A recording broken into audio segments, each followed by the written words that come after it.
that yesterday morning. Come in to that program at the Chamma Fat.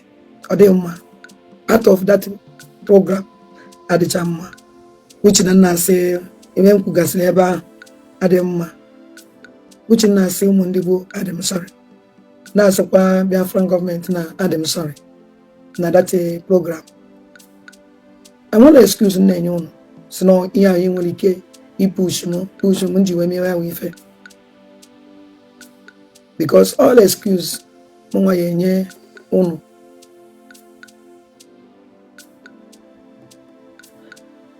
Maybe just that na me ngoro enough excuse. I want excuse menye. Any excuse on menye unu na social media. Oh madikamo. Ngone unye yeme ife me mo wa na dibo. Oh, I feel activity one day. Because it's like in fact, I don't have any excuse. I'm gonna have excuse. No. Only that's one on Kaji Kumenka, on Kaji Kumenka, no makanka, no makankozo, no makankozo. No. I'm gonna have excuse on. The only excuse need the solid. I'm very, very solid. Nah. I'm very, very, in fact, Adam has mono because only only when away about no say what there because I am Biagabazie. Let's just say why Ejueli moving now all the why Eju open all the WhatsApp group. When we are going to the messages, the man sent them this cut video. And so wow, Ada, Ogima. How was it going to go? What happened?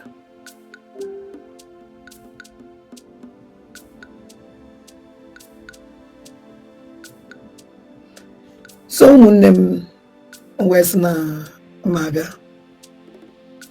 So na Adam solid na every pen unkoslo mundi boni ne. And the one promise here that I will never curse again. Because someone that na okun neku we na curse any na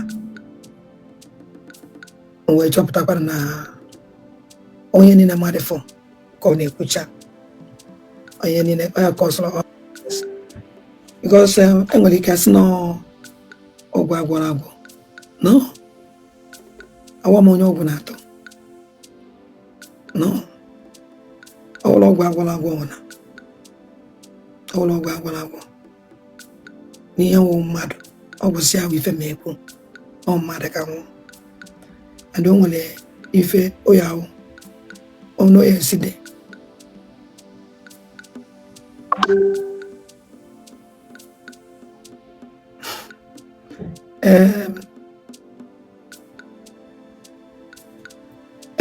Mazi Ike Dike.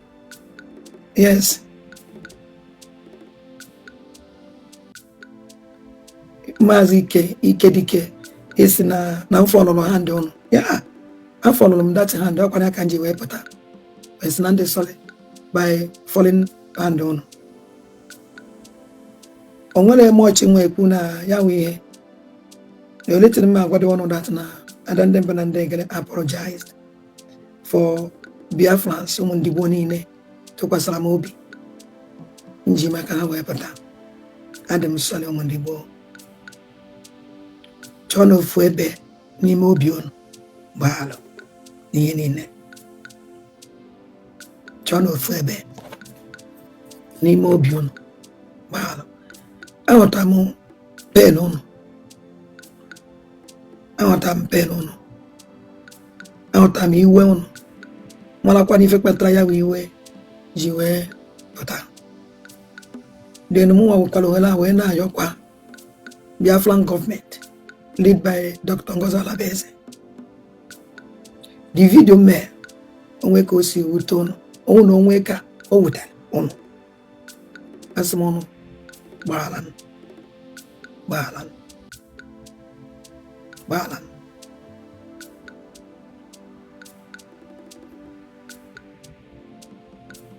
onwere mgbe mmiri bad cha cha cha cha onwere mgbe mmiri bad cha cha cha cha onwere mgbe nji pụta chee anything bad gbasara this government ntinyere everything na ya mmadụ adị arụchi ụlọ kwatuo ya ụlọ is like no ife mma mere banye ikwu okwu ahụ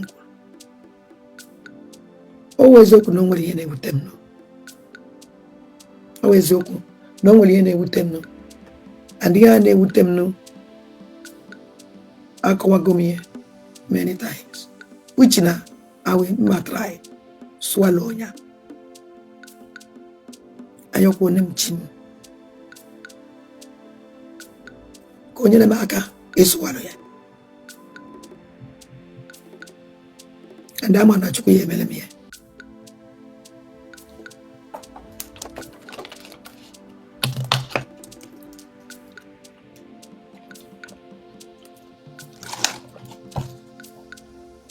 so ụmụnne m so ya ka m na-asị biko Igbo niile zuzugbe ụmụ aja ụmụ ndị gboo ebe ọ na-ose ewute ọnụ o wepụrụ ya n'ime obi na ndị be si na na-eji aka n'itie were aka ekpebaghachi ha si na afọrọ ebe nsi mejọ bịa soro na ndị sali ana m ayọkwa ụnụ ka unu werekwa otu aka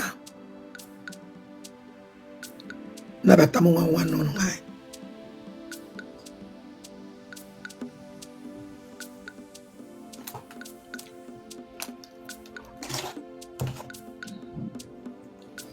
so n'ọya ka njibi ụmụnne m iwu obi ụnụ dajụọ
adị m sọrọ ụmụnne m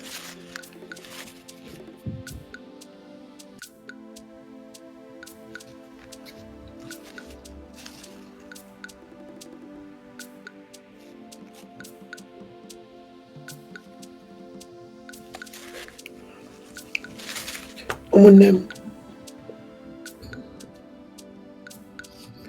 chọọ na ofu ebe n'ime obi unu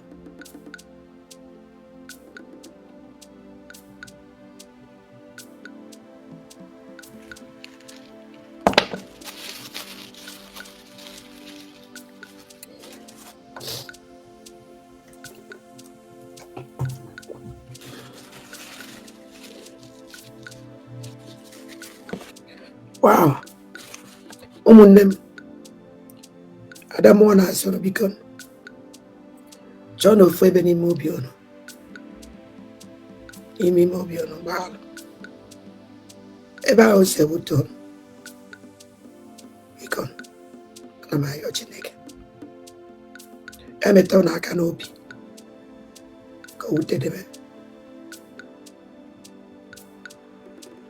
o nwere mgbe njipụta ime unu ihe ọjọọ nwere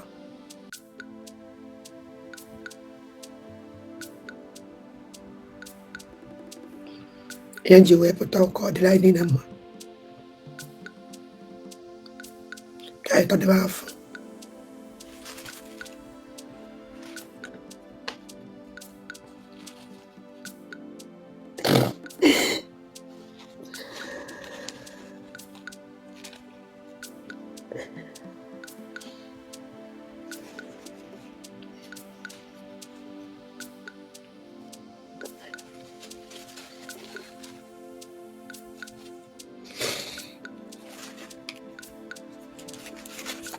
ay tadwa fuke bu debay ay li debay ay kan ci pata and wonu nanya yani me since 2021 kamna nija neme pare neme eme jobem on ka on cases ne kunjo ka wizisi ne mejon ma like kwaka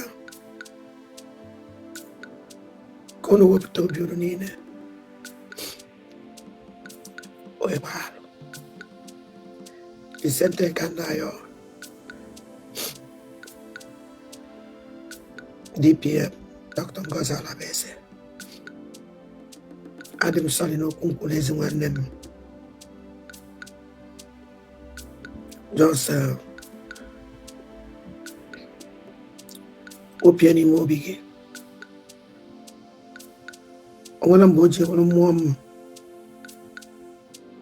a fight against government or you go bojo against the government wala mboje wala sinobi but because I wanna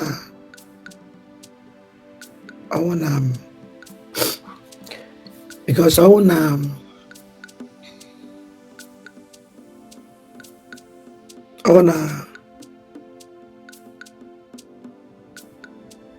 my joke at the government is stand there.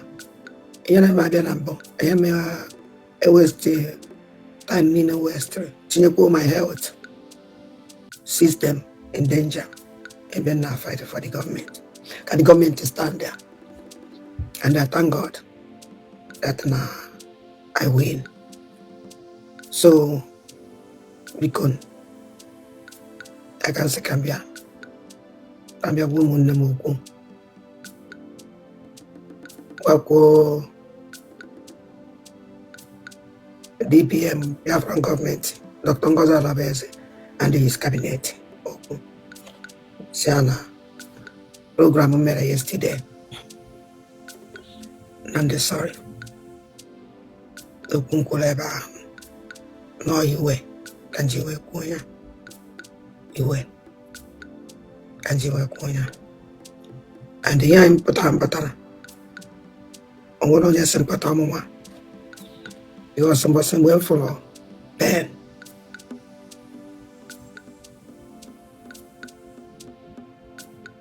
so nonya ndewa no muchineke. I will stop this video. Then, life again, Keta. As I me mix this video, anything. This will be video, special video for apologize. Iyobiko. ABC major. I make it mad. The most important only make it. Money make it. And the Yokwana. So no one name. Chinekem goes a lemon. Much. I will call life now. Mabiachi. So that's come. No. Totra. They were no Mundibo. Bye. And then make an again.